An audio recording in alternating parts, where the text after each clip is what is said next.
Wednesday edition. Drew and KB from the Iron Jock Studios. Time to welcome the voice of the Packers, Wayne Larrivee. Our weekly conversation with Wayne Larrivee, sponsored by Coal Investment Group, the retirement specialist. Good afternoon, Wayne. Good afternoon, Drew. How you doing? I'm fantastic. I'm in a good place right now. I had yesterday off. We have Friday off. That almost makes up for working Christmas Eve, doesn't it? You got Friday off too? Yes. My yes. gosh. KB and I are out Friday.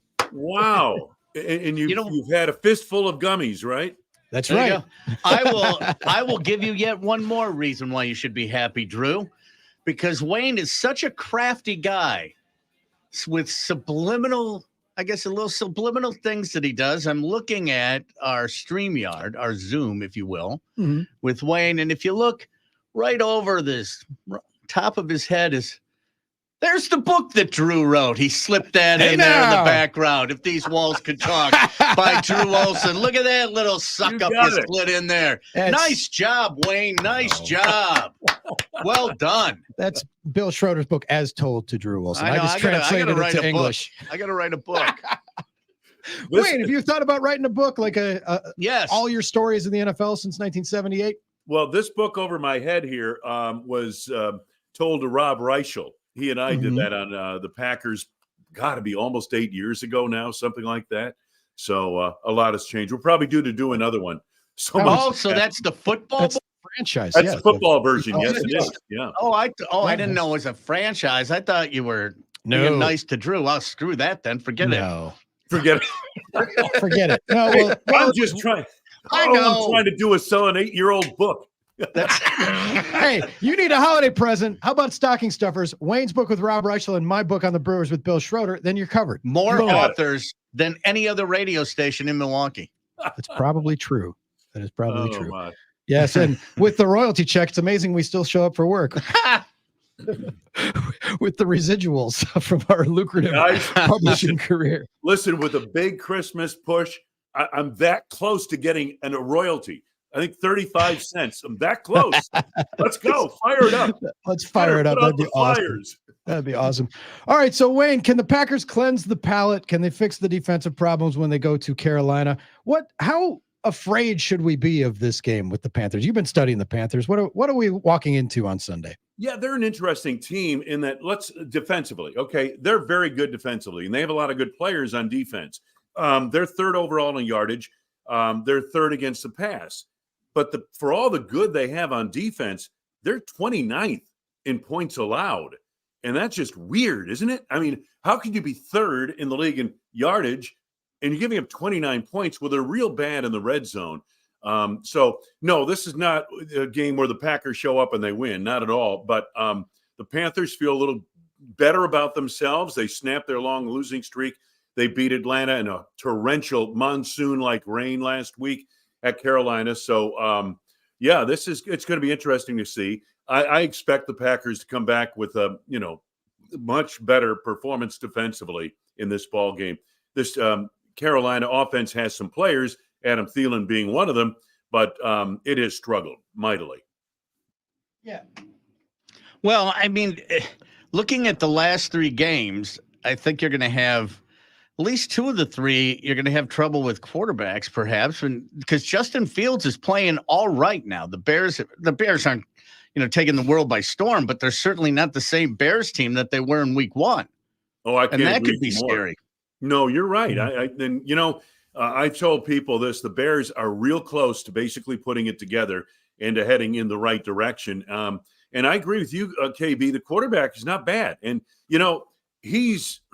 He's always been one of the most physically gifted at that position. Now, the other intangibles which make a quarterback on that level, that's what you wondered about. But, the thing they're doing with him now is somebody said, hey, listen, Luke Getsy, let's just let this kid be who he is. Move the pocket. Get him outside the pocket.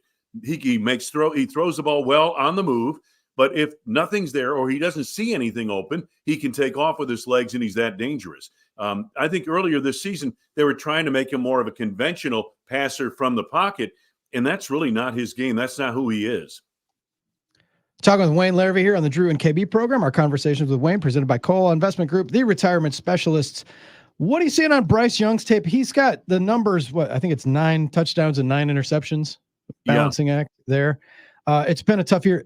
Do you think, Wayne, when you look at a guy like this, when you come out number 1 overall and everything, it's almost the Packers model of letting a guy sit for a couple of years is looking smarter and smarter when they look at a guy like Bryce Young, isn't it?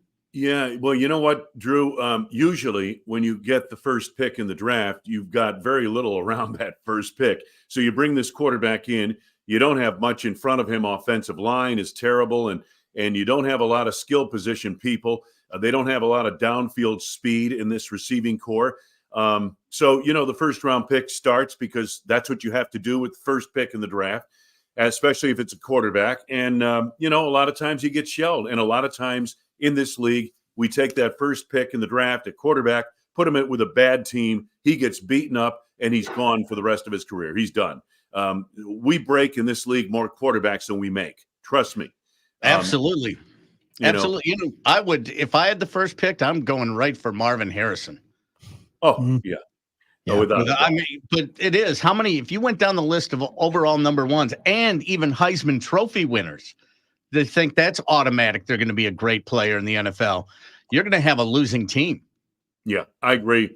Marvin Harrison to me looks like the guy most ready to impact an NFL team coming up in the draft, but that's a long way off. But Drew, to get back to your question on Young, he to me looks like a guy who has, kind of struggles to read it. Okay, read the defense a little bit. Not as quick with the ball as they'd like him to be. But the other thing is his accuracy. And there are two components to this. When he has a clean pocket, which is not often, but when he is in a clean pocket, he can deliver the ball pretty well. And he seems to have pretty good accuracy. Oftentimes, to see over the rush or to get a passing lane, he's got to move left or right, and that hurts his accuracy. And what I'm seeing, especially the downfield passes outside the numbers, I was just remarking to myself about this this morning. I talk to myself a lot because nobody else listens. But at any rate, I was saying to myself, this is kind of like watching a college quarterback on those deep balls. When the college guy goes back and he throws a deep pass and the guy down the other end catches it, the ball's accurate enough to be caught, you're sitting and saying, wow, that's great. In the pros, that play has to be made all the time, and it's not made much at all. He misses a lot, as I would say. He college misses on a lot of these downfield passes. I like that. Mm-hmm. Time to learn about Larrivee. We ask probing questions of our friend, the voice of the Packers. My favorite day of the week. Our favorite day of the week. I'll get it started. I want to ask Wayne because this is the existential Packers question right now.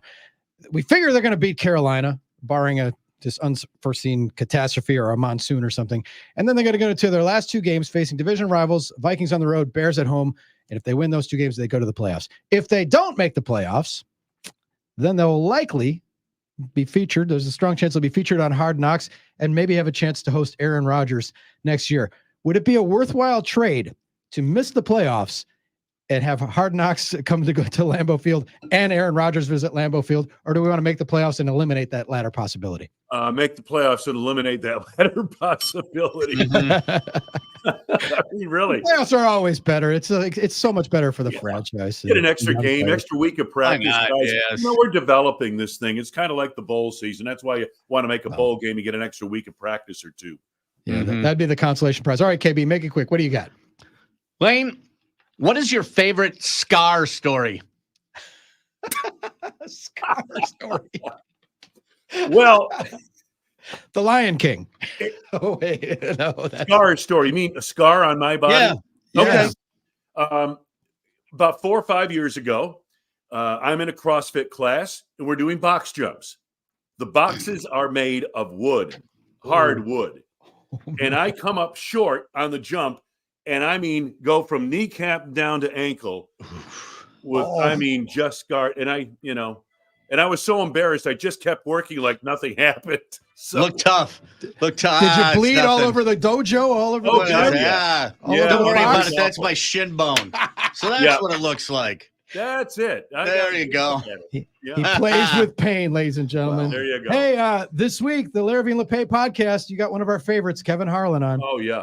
It's a good one, guys. We spoke with Kevin, had a great conversation with him. 3 play-by-play nerds talking about sports. Trust me, this is a good one to listen to. Listen wherever you can, wherever you get your podcast. It's presented by UW Credit Union, and it's awesome. Wayne, thanks for joining us. We appreciate you. Thank you, guys. Hey, listen, Merry Christmas. Merry Happy New Christmas. Year. Right back at you. We'll talk to you. We can't wait for Sunday. Thanks, Wayne.